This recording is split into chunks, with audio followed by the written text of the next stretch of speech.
Normalement, quand vous levez le bras, la tête de l'humérus roule dans la fosse glénoïde. Quand ça fonctionne moins bien, au lieu de uniquement rouler, la tête de l'humérus va glisser vers le haut et ça va comprimer certains tendons ou la bourse, causant des douleurs. En résumé, vous avez 4 muscles importants qui permettent ce mouvement.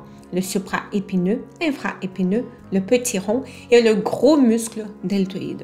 Or, quand l'infraépineux et le petit rond sont faibles ou inhibés, le deltoïde tire beaucoup trop l'humérus vers le haut, empêchant le roulement qui est normalement contrôlé par l'infraépineux et le petit rond. Et ceci va mener à cette compression.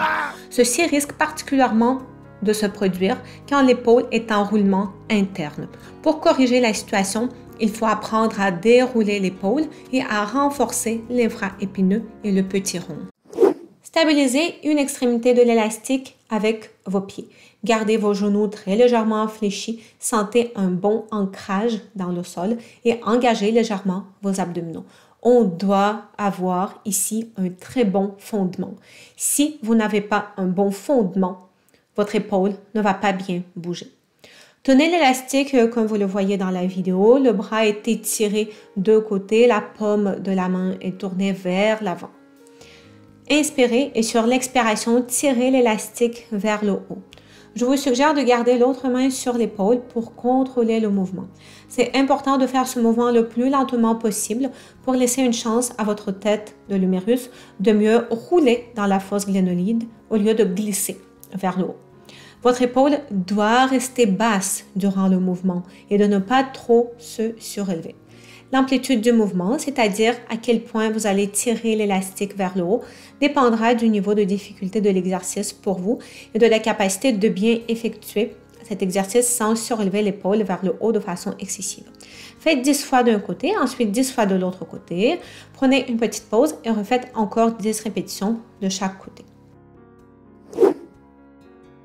Exercice de rotation externe de l'épaule. Cet exercice fait travailler les muscles de la coiffe des rotateurs, particulièrement le muscle infraépineux et le petit rond. Gardez votre coude plié. Votre bras doit être collé à votre tronc. Vous pouvez soit tenir l'élastique avec l'autre main, comme je vous le montre dans cette vidéo, ou vous pouvez également attacher l'autre extrémité de l'élastique à la poignée d'une porte ou à un poteau, par exemple, si vous en avez un. Tirez l'élastique avec le mouvement que vous voyez dans la vidéo. Donc, vous tournez ici votre avant-bras. Attention à votre coude qui doit rester près de votre tronc.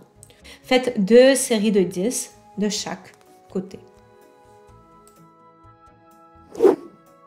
Planche au mur avec activation en rotation externe de l'épaule. Placez-vous face au mur, les bras étirés devant, les doigts sont grands ouverts et les mains sont appuyées contre le mur à la largeur des épaules environ. Reculez un peu vos pieds par rapport au mur pour que vos pieds soient plus loin que vos épaules. Donc vous êtes incliné. Gardez vos abdominaux une fois de plus engagés. Poussez d'abord avec les mains contre le mur. Imaginez que vous voulez éloigner un peu la poitrine du mur. Gardez vos coudes très légèrement fléchis. Maintenant, imaginez que vous voulez tourner les paumes de vos mains vers l'extérieur. Il s'agit du mouvement qui part de l'épaule. Donc, il ne s'agit pas uniquement de vos mains. On est ici sur une activation isométrique, c'est-à-dire que les muscles sont en train de travailler, mais il n'y a pas de mouvement. Donc, imaginez que vous voulez tourner vos mains vers l'extérieur. Visez le mouvement à partir de l'épaule. En même temps, on bloque le coude tout en le gardant légèrement fléchi. Vous allez sentir tout votre bras travailler de la main jusqu'à l'épaule. C'est très important de garder vos doigts grands ouverts ici et de sentir un bon contact entre la paume de la main et le mur. Vous activez ici les chaînes myofasciales des membres supérieurs et vous renforcez les muscles de la coiffe des rotateurs, dont l'infraépineux et le petit rond qui jouent ce rôle très important pour faire rouler la tête de l'humérus durant le mouvement de côté et empêcher qu'elle ne glisse trop vers le haut. Cette posture active également le muscle dentelé antérieur qui joue un rôle très important dans le contrôle du mouvement de l'omoplate. Le dernier exercice est un exercice très postural qui fait travailler non seulement vos épaules, mais également votre dos et votre nuque. Placez-vous dos au mur Vos pieds sont légèrement en avant par rapport au mur, donc on ne veut pas que les talons soient collés au mur. Les genoux peuvent être très légèrement fléchis. Assurez-vous que votre dos, surtout votre bas du dos, est bien collé au mur sous l'action des abdominaux et gardez vos fessiers détendus. Assurez-vous également que votre nuque est étirée. On ne veut pas ici avoir d'hyperextension des cervicales. Étirez vos bras de chaque côté en gardant les coudes légèrement fléchis, les paumes des mains orientées vers l'avant. Visez un déroulement des épaules. Quand vous déroulez les épaules, assurez-vous que votre dos ne se cambre pas et que votre tête ne bascule pas en hyperextension en arrière.